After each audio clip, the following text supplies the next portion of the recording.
Hi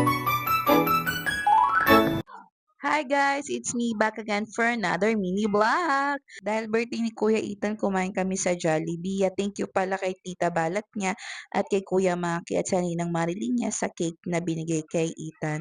So after nga namin kumain, dito muna kami sa playground para maglaro muna mga bata. Ang birthday gift pala namin kay Kuya Ethan is yung tablet na advance na namin yun sa kanya. So yun na nga, after nilang kumain at maglaro, ayan, umuwi na rin kami sa Santa Rosa para ihatid sila mami at para kunin yung iba naming gamit.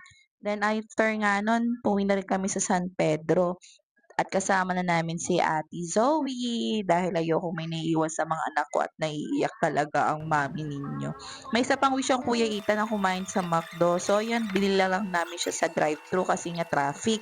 Then kinabukasan ito, mga bata kasama ko. So for the alaga naman ng Mother Earth niyo, ayan, for the linis ng person. So yun lang guys. Watch on my next video. Bye-bye!